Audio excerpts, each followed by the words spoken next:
नमस्कार. आपल्या उजनी धरण अपडेट न्यूज चॅनलमध्ये आपल्या सर्वांचं मनापासून स्वागत. आज 27 मे 2025. आज सकाळची अपडेट जरा उशिरा देतोय कारण अद्यापर्यंत आकडेवारी मिळाली नव्हती.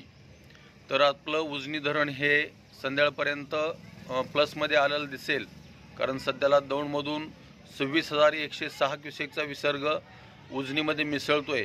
त्यामुळे सध्याला उजनी धरण कदाचित दुपारी 2च्या आसपास उजनी धरण आपलं मायनसमध्ये मधून प्लसमध्ये नक्की येणार.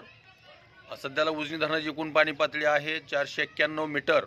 तर एकूण पाणी साठा आहे 1796.89 दशलक्ष घनमीटर, अर्थात 63.45 TMC. म्हणजेच जवळपास फक्त 0.21 TMC पाणी प्लसमध्ये येण्यासाठी कमी आहे. आणि टक्केवारी बघितली तर -0.39%, म्हणजे जवळपास प्लसमध्ये उजनी धरण आलेलं आहे. तर सध्याला निरा नरसिंगपूर मधून येणारा विसर्ग हा अद्यापर्यंत कळालेला नाही, परंतु ते हे पाणी पावसाचं आहे. कोणत्याही धरणातून पाणी अद्यापर्यंत सोडलेलं नाही. प्रत्येक ठिकाणचं बंधारं धरल्यामुळं किंवा त्याची दारं न काढल्यामुळं तो पाण्याचा फुगवटा वाढला आहे. ते पाणी पसरताना दिसतंय, परंतु त्यामध्ये जसा पाऊस पडेल तसं वाढ होईल. परंतु उजनी धरण प्लसमध्ये मेमध्ये गेल्या 15 वर्षामध्ये पहिल्यांदा मेमध्येच उजनी धरण प्लसमध्ये येणार आहे. ही सर्व शेतकऱ्यासाठी आनंदाची गोष्ट आहे. पाऊस तर सर्वदूर पडतोय. 31 तारखेपर्यंत पाऊस सांगितलेला आहेच. त्यामुळं आणखी उजनी साठा हा आणि वाढेल.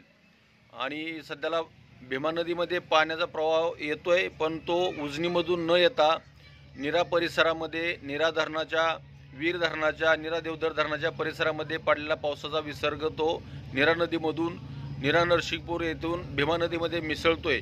त्यामुळं ते पाणी सध्याला पावसाचं असल्यामुळं पाऊस जसा कमी होईल तसं ते पाणी कमी होईल. त्यामुळं त्या पाण्याची एवढी भीती बाळगण्याची गरज नाही. जोपर्यंत धरणं 100% होत नाहीत तोपर्यंत कोणत्याही धरणातून पाणी सोडलं जाणार नाही. याची दक्षता सगळ्यांनी लक्षात घेतली पाहिजे. परंतु निसर्गावर सगळं अवलंबून असल्यामुळं जर पाऊस वाढला तर पाणी आणखी वाढू शकतं. हे आपल्या हातात नाही किंवा कोणत्या प्रशासनाच्या हातात नाही. त्यामुळं सर्व शेतकऱ्यांनी, नदीकाठच्या शेतकऱ्यांनी काळजी घेणं गरजेचं आहे. अशाच उजनीच्या ताज्या घडामोडीसाठी, ताज्या अपडेटसाठी आपल्या उजनी धरण अपडेट न्यूज चॅनलला लाईक करा, सबस्क्राईब करा, शेअर करा. उजनी धरण अपडेटसाठी बेंबळेहून सिद्धेश्वर शिंदे. धन्यवाद.